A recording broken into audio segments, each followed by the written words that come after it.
Timafei. Hello, Hello, welcome. thank you. So, what's your name and where are you from? I'm Timafei Dolenyak Alexandrovich. The full name would be Timafei is the stage name, so it's Tima slash Fei or Tima space Fei.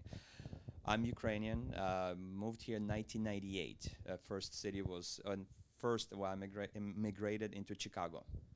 So, and that's where it's all started. So, how old were you when you moved to the 16. States? You were 16. Mhm. And were you DJing? And now you DJ. Yes. And do you DJ full time? It's wavy, so it was full time, so it was right part time, but I never let the music rely on music, meaning the compensations, pay, and so on. Had other projects on the side. It was mainly passion and fun. Yeah.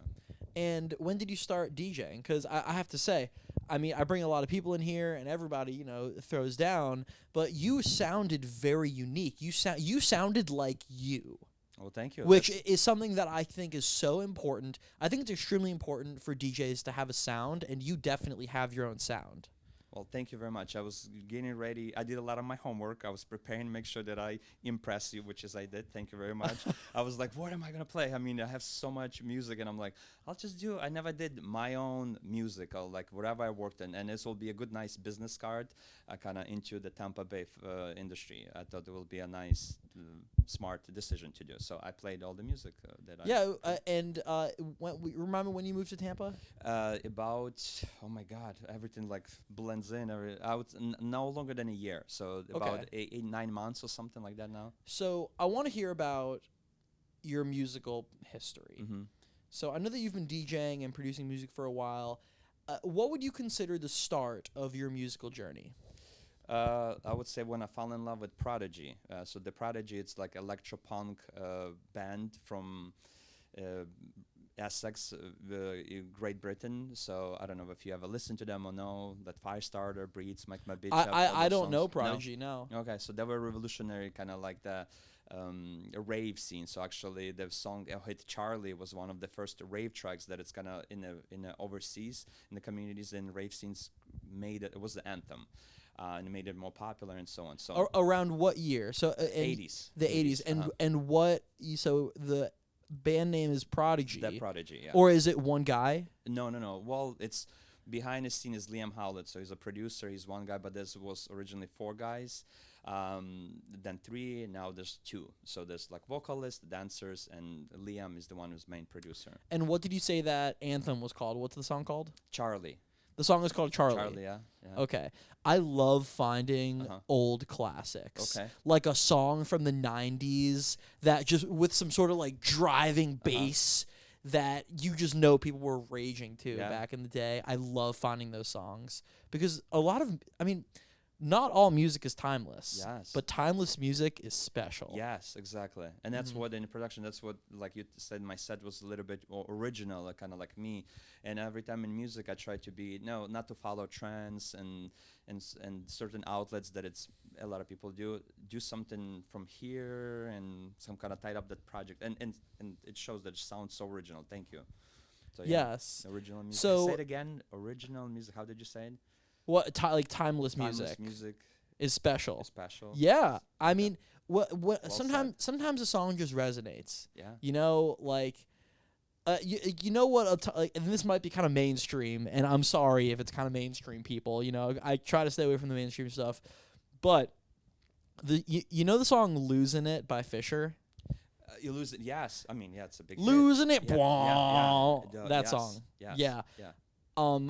When I first found that song, I told myself, this is amazing, and I listened to it a bunch of times. And then everyone in the world started playing it, and I went to a Miami, I think it was a Miami Music Week in maybe 2018 or 2019, and I will never forget. I went to this beach bar thing Nikki where Beach, maybe. where it wasn't Nikki Beach. No, it was like it was like a pool thing. Got it. But there was like some big name DJs there, Mhm. and the DJs, all of them played "Losing It" by Fisher, That's and I was like, "What is happening Uh-huh. here?" And I don't remember who the DJs were, but they were big DJs, you Yeah. know.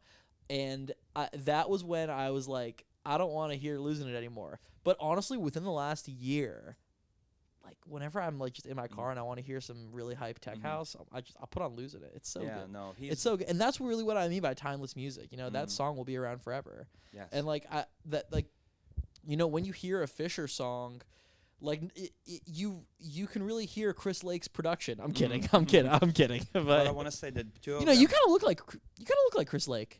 we Eastern Europeans. I believe he's Serbian. I think. Really? Yeah, Chris Lake. I think he's Serbian. Huh. Yeah, we'll research it. Have But you I remember. have you ever gotten that before I that you met- look like Chris Lake? No, no. I met him. We have pictures, but I never. You met no. Chris Lake? Yeah, yeah. Okay, over we the got to years. get back to you Yeah, here. yeah. So I want to hear your musical history Mhm. because like I have a strong feeling that you've done some really cool stuff. So Prodigy in the '80s. Mhm. Let's keep moving.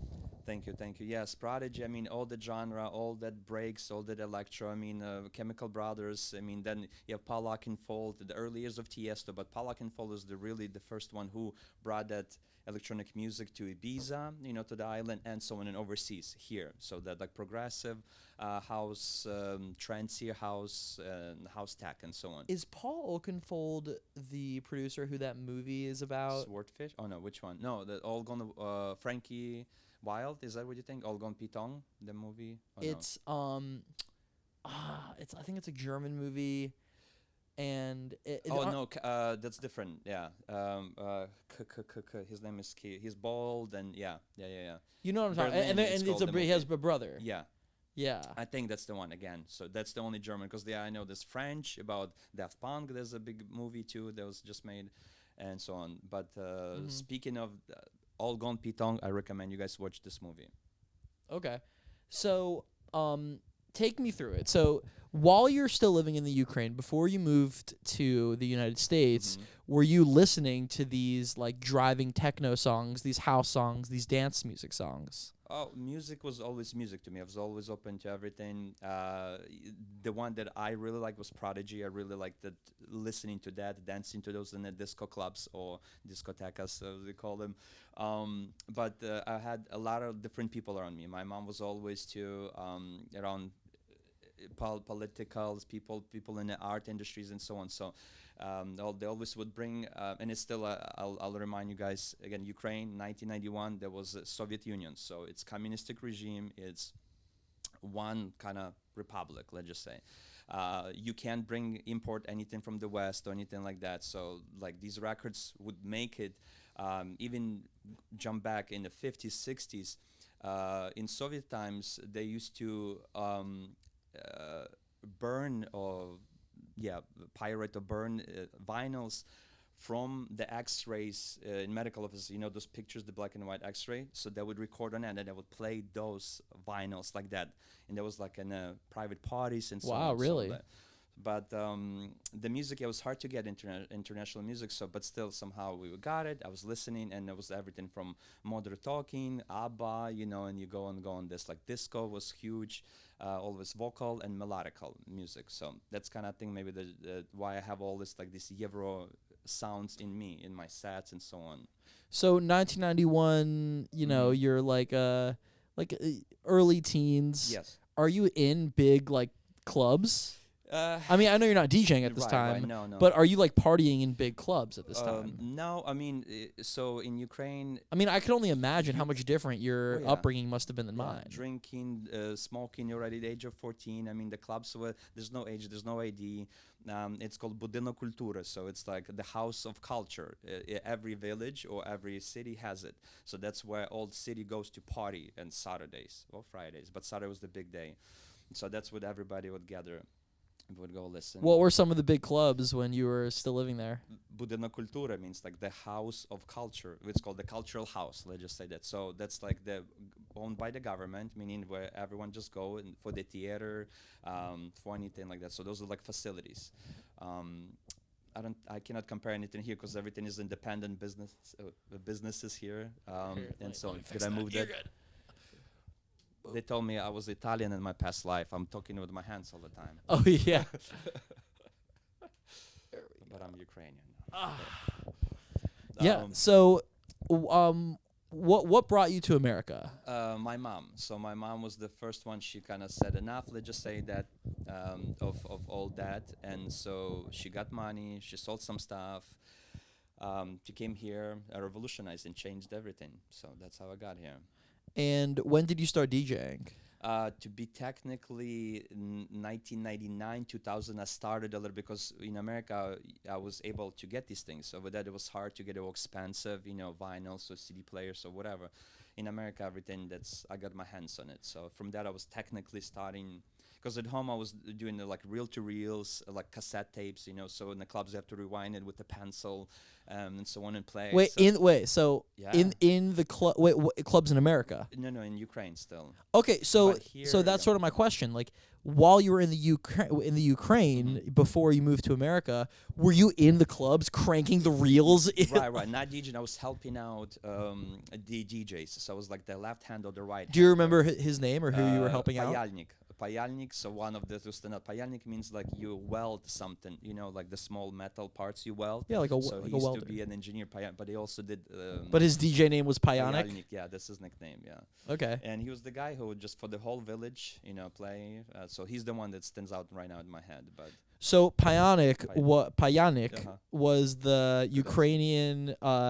He was like your Ukrainian mentor, Yeah. who showed you how to take tapes and rewind them in the middle of a huge club Yeah, set yeah. and play these dance music songs. So I never What played, was I the never music? What was the music even like then? Like, do you Well, remember who the Italo artists were? Disco, I said like ABBA, Ace of Base. I mean, Too Limited.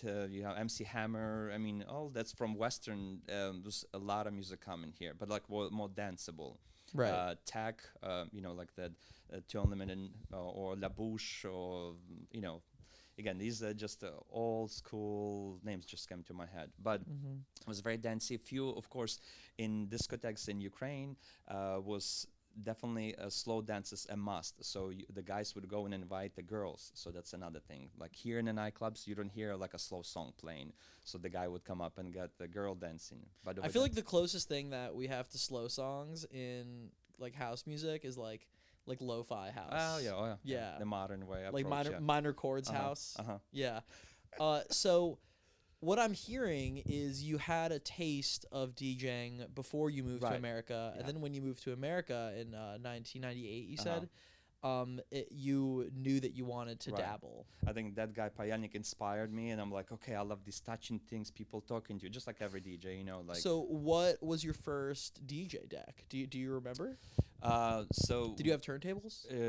Yes, but it was not mine. We are with school friends, and it's all European. So I had a friend, and that's the company NOR DJs that goes to. So there was two Polish, Serbian, and Ukrainian. That's me. So we all organized kind of like the group. With that, I mean, we did. So we collected the money, we put it, and we bought the decks. So. I had either Danon, no, I still have the Pioneer CG100, so I still have the 100. Wow. And then Vestex mixer, we got it. I don't remember which model, Vestex. And this is in 1999. 2000. 2000, okay. Yeah, that's already here. So we kind of combined. What all was of your our What European was your forces. first gig? Like your first Timafei gig? So there was, I don't remember if it really was either Divine or there was like a private party that was, we came in after the swingers party. So when Oh we my were gosh. sitting up, there were people naked walking around, and we were like sitting up. So that, but I know one that I didn't know how to DJ yet, meaning I was already like so fire up. It was embarrassing at the moment. Now I'm thinking like flashbacks, how to the vinyl you playing and you just blend two songs together. It was horrible. Now I'm thinking, but it needed it. So then I spent it some time on those vinyls, and I would just put any vinyl, and then I would try to beat match from this to hear that, how to beat match, that beat to come together. And that's how I kind of learned beat matching, and the rest is history with that. But So you first moved to Chicago, Mhm. right? So did you get involved with any Chicago house? I know that Chicago house is a big deal. yes, years after. So first we were, again, focusing on making a team or meeting people, networking, and so on. Um, um, Getting into the American lifestyle and so on, learning language, learning English. I didn't know any English, anything. So, and then just I met people. We came that, like I said, that group. We utilized that NOR DJs brand and went with that. Right. Do you remember Well, I'm sure you do. I mean, 2000 is only 20 Uh-huh. years. You know what I mean? What clubs were you playing in Chicago? So over there was a lot of, I'll say, Shelter. That people will know that's old school Shelter, where Louis Vega would play, or Frankie Knuckles even too. Shelter. I played, I mean, Soundbar. I played at Vision. This is the older ones, people who know. Crowbar was one of the big ones, because Crowbar they had also in Miami, and I think somewhere in Spain, I think. There's a Crowbar here. Yeah, yeah. Yeah. But I think, is there a crow bar, like a crow, or no? Is it the Yeah. same crowbar? I think it's like a Anyway, crow. but yeah, Anyway. that's oh my god. So you do you still have like a big collection of vinyls? Yeah, I mean vinyls and CDs. I'm also like a CD DJ, CD DJ. Right. I play CDs, so I have still stacks of CDs from like everything labeled, like let's say Downtown, if I play or a gig, and I date it from 2001, 2002, just So CDs. when you would prepare for a gig Mhm. in the early 2000s, would you burn a CD Yes, for the sole purpose of yes, DJing? yes, yes. Especially in Chicago, it was horrible because all those CDs in the winter, if you come into the hot club, CDs are cold, and they get right away with the like watery kind of like fog, And one time I made a mistake. I put in the CD in and it stopped. It glitched the whole CD, and they had to restart it, the whole system. Oh my gosh. So anyway, if you guys in the cold, or somewhere in the cold country or state playing, make sure that you like blow on a CD, or make sure. Or just get a CDJ 3000 and a USB. Yeah, that's too. But yeah, Yeah. these speaking of the CD, I played on the many different models on the boat parties and deserts and so on. This props to Pioneer. Love them, and they are like tanks. They're unbreakable. They went through so much. Yeah, anyway, of the subject. What's your prized possession CD? Because if you have CDs and vinyls, I know that you have to have something super rare that isn't even on Spotify. There's got to be something that you have that is just like a priceless gem. Well, yeah, because in the early like those 2000s, you have stores in Chicago that you buy vinyl, and now DJs are different, but before DJ would hide. There was no Shazam, number one, so you can't Shazam. You don't know the track. DJs were very selfish. They would not tell you the track because they want to be the ones who play that hit or that song. Only them, not like Fisher. Everyone is playing. I'm kidding. Like that track, Yeah. Every DJ playing, but Well, it's I- just different now because yeah. now you can download everything Yeah. and like everything is very, hey, buy my song, you Yeah. know? But nonetheless, please continue. I have like Love Prodigy, so I have few remixes on vinyl by unknown, or I really, people would release music before. They were so passionate, they're just unknown. White label vinyl you have, it's white, and you play and you don't know what it is. Now actually, that's good that you brought up. I have to Shazam it, maybe you'll work it. But a lot of those white labels, I don't even know what it is. I just know where it is, just like my CDs. I know where I played by my muscle memory. I know which pocket is to take it and play it. If I'm on fast, if I'm playing. So I want an answer though. Mhm. What is your prized possession, vinyl or CD? So I was going to this. So now I would say, because with the war, I got a gift of Pink Floyd signed. That song, the hit that they did when the war started, And after 20-something years, they didn't. Which song? A Bit of Freedom. I have to look it up how to translate, but it's by Pink Floyd. They did only one hit after 20 years on releasing any music. They made a song for Ukraine, so that's. Oh I have wow, on I did vinyl. not know that. Yeah. Yeah, I know that Roger Waters is a big activist politically. Mm-hmm. So it's not surprising that he would do something Mhm. for Ukraine. He was actually just on the Joe Rogan Experience. I gotta listen to that. Okay. His interview was incredible, Okay. and he's a huge political activist. So that's not surprising that he would put something out like that. I mean, just listen to The Wall. Mhm. The Yeah, the album The Wall is Yeah. is extremely politically Yes. charged. Yeah. So that would be my. Wait. So how'd you get that? It was a gift. It was a gift because I donate a lot of time. Speaking of Ukraine, as an artist, as a people in the community in diaspora, I help out a lot. So people, they want to say thank you. They got it, and I'm like, wow. So that's my. So let's switch gears here. Mm-hmm. What is going on in Ukraine right now? Educate me, because I know that there is a very unfortunately bloody war happening in Ukraine and Ukraine v Russia. Yeah. and Ukraine, Russia wants to take over Ukraine. Ukraine's fighting back. Give me like the full landscape on what's happening in that area of the world politically. In general, will say it's all politics. It's all politics. It's all about the money. Unfortunately, wars are unfortunately the most profitable. Any war in any in any part of the country or the world, the war is very profitable for everyone. Unfortunately. Or government, meaning wise. What's happening? It's technically a military operation, so there's no war was announced, so it's not a war technically, especially from the Russian side. It's operation. From Ukraine, definitely we've been terrorized, so like it's a war crimes, terror, and so on. The rest of the world sees it. But like, what is the stance of Ukraine? What is the stance of Russia? Like, if Russia, if there was a debate hall right now, and on one side of the room was the country Russia, and the other side of the room was the country Ukraine, what would they be debating about? Well, Russia sees it as its. You're good. You're good.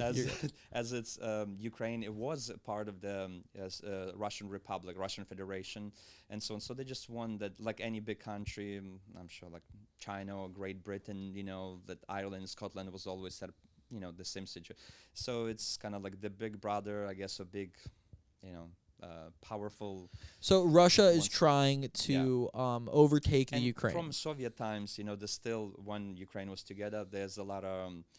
They build nuclear kind of facilities and so on, so on, so on. So I'm sure with that they want to take that all back. I mean, you have a Chernobyl nuclear reactor. There's a few other ones that they kind of, when the attack started, they right away kind of protected and captured Russians. Meaning, so again, there's so many different things. You can go back and forward, and it's all politics. They can stop it, but they'll profiting. They'll right now or with the elections. Blaming on this, that so it's all the game in a way. Do you have family who's fighting in the war? Yes, I do. And my mom is only here, and then right now with the certain U4U visas, the possibilities we were able to bring some of the family. We start bringing family here, so I brought my cousin. Right now we're working with another cousin. For a long time, they didn't want to come here, even when the war started. Now they're kind of just like waking up because we think, we kind of know that Russia didn't even started yet. It's just like they still can do a lot more. It's a huge country. Yeah, I was listening to a podcast about the Ukrainian-Russian war, and the guest was an expert on the topic, and he was essentially saying that Russia handles wars in very similar ways all throughout time. They start off losing, but then they end up just like basically just manpowering the other country. But the difference is that the Ukrainian army is extremely strong. Yeah, so I don't really know. I mean, like I'm just a workers' compensation defense attorney, and I make house music. Definitely not the guy to look to for political commentary. But I want to say thank you for giving a channel, an outlet for me to speak on this and your interest, because this already helps. So you can say that you already helped Ukraine. Thank you. Yeah, wonderful. Yeah, no, I got you. Yeah. So like, educate me, man. Like, how do you think this is gonna end up? Like, how do you think this is gonna in Ukraine? Like, what does it all look like in 10 years? It's hard again. It's like lottery ticket. You can win, you cannot. We don't know, depending what agreements they will do, depending who's pay more or whatever, what kind of the planning they have for this. It's all. I know is that I wish that whole area was America. You know what I'm saying? You know what I'm saying?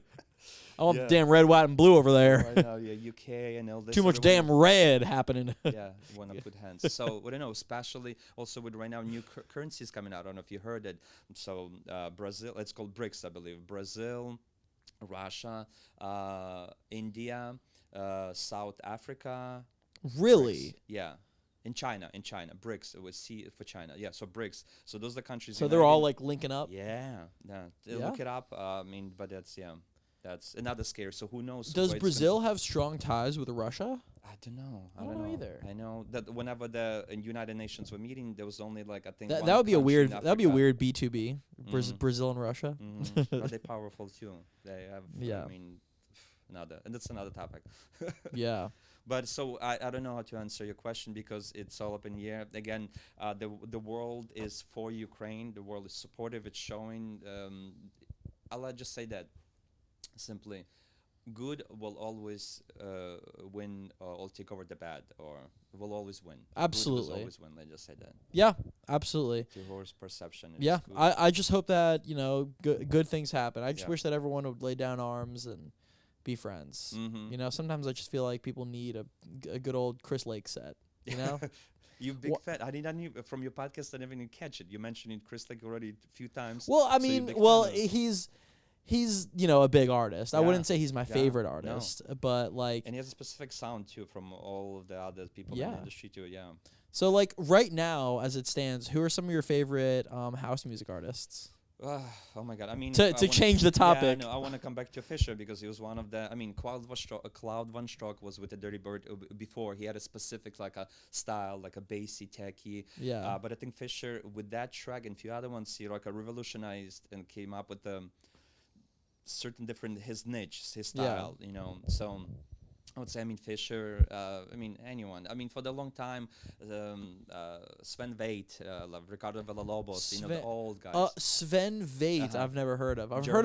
heard of He's Ricardo one of the Villalobos. techno kind of guys, so like started, make it techno and popular in Europe. Yeah, Sven Veit. Okay. Who did we got to see here? Follow old school, Hernan Cataneo or Hernan Catano. He was here in Tampa recently. Oh, did you go to that? Oh yeah, yeah. Nice.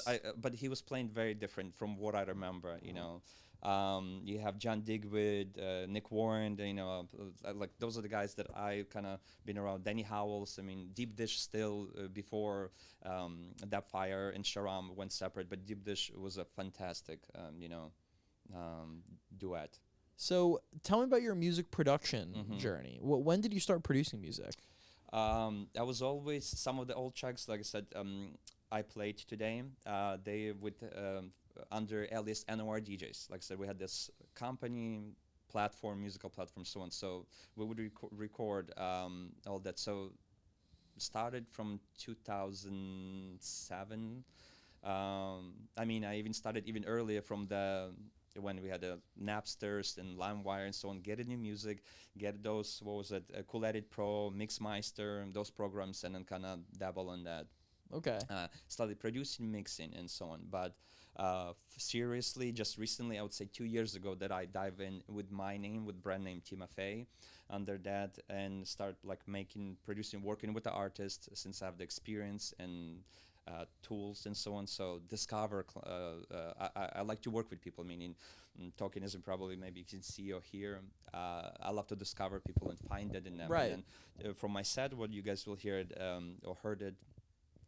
All the vocalists, they accept only one track or two tracks one time, and everything those were samples that I use. I want to be, but everything else, all the other artists, we know them, we work with them personally, and recorded them. So I would say, to answer your question, 2005. Sorry, I went to. It's okay. And what software did you use in 2005 to produce? Well, I mean, you have Fruity Loops, Cubase, no, that's like starting, but Fruity Loops, it was starting, this, like I said, Mixmeister, I still use it sometimes for mixing, Cool Edit Pro sometimes for mastering, and mixing as well, Fruity Loops, I think for some reason stand out for me. So if you were to go back to 2005 with all the knowledge that you have now and give yourself some advice, what would that advice be? I would not change anything. I would not give anything. I got to this point where I am now because of what I did however I did that. So I would not want to change it because I'm enjoying what I am now. Right. If I would do that, then I would not be me now at this time. And so like, where are you? Like, where are you now? Still discovering. I mean, new chapter. I mean, I'm in Tampa. Mm-hmm. I even come up with Tampa Bay, but I'm Timafei, so I'm gonna call it Tampa-Fei. Like Timafei and Tampa Fe. So I'm in this region right now. Right. So I'm challenging myself constantly. I love to be comfortably uncomfortable. That's my kind of living style. Right. Right now, definitely coming back, kind of staying in a genre of music like house. So when I kind of go with that, so DJing and producing, and I'm also right now looking for in my career like the audio and engineering, sound and engineering, audio and visual technicians jobs. Yeah, kinda you like so that. you went to school for Yes. that, Mhm. right? In Canada, right? No, in Atlanta. In Atlanta, sorry. So, Mhm. I mean, that must have completely given you a much grander perspective. Yeah. Going to school for sound engineering must give you a fantastic, it must give you a fantastic ability Mhm. to be able to make songs sound good. Oh yeah. Yeah. Experience. I mean, and still, of course, that and practice and kind of like research. Don't stop watching those videos on YouTube's and TikToks of the producers because we all share. We all come up. We have all of us artists. We have different approaches. So we never stop learning from each other. But SAE, Sound Audio and Engineering Institute in Atlanta, gave me a lot, definitely. That experience, that different genres and styles of people and music and so on, different communities, I learned a lot. And so there was Right. very... So if you could though, if you could talk to a young producer, Mhm. like what's some advice that you would give to a young producer? I mean, just keep discovering. Like my approach, be comfortably uncomfortable with anything, with the project. You get in the studio, you don't know the board, learn it, jump on it, go. I mean, don't be embarrassed. Don't be again. We all learn. Failure is the best thing in my opinion. That's how we become where we are. It's the only way Yeah, it's the only way. to succeed. Yeah. Yeah, And it's okay. I mean, failing towards success Everybody is did. the only way to get to Yeah. success, man. Mhm. You know, you got to just keep on trying because, Yes. you know, there's this great graphic of what success is, and there's two ladders right next to each other. One of the ladders has like 3 rungs that are all super far apart, and the other ladder has like a bajillion rungs. Uh-huh. And the person who is trying to skip steps and just trying to get to that rung that's completely out of reach will never really get anywhere. But if you're taking baby steps towards reaching your goals, you will be able to reach your goals.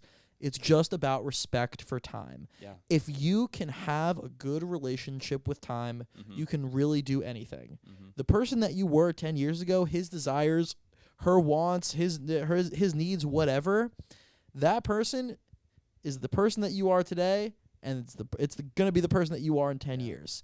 So if you're really into music now, well then press that throttle down. Mhm. Because in 10 years, you're going to want to be on a big stage. Yeah. That desire isn't going to go anywhere. So if you just put in the effort, you will absolutely be able to get there. Yes. So little Johnny, if you're listening, keep on doing. Yes. For the listeners, thank you Timafei, thank you so much for coming on. It's a pleasure. Yes, this has been wonderful. Where can people find you? I mean, just anywhere. On Instagram, I mean, anyway, you type in Timafei, so Tima space FEI. So on Google or whatever, however you want to, just Timafei. Amazing. And that's it, and it will lead you to everything. Amazing. For the listeners, make sure you are following Graham Radio. Check out my immersive groove mixes, 2 hours every single week. I love you. For the listeners, I love you. Peace. Nice. All right.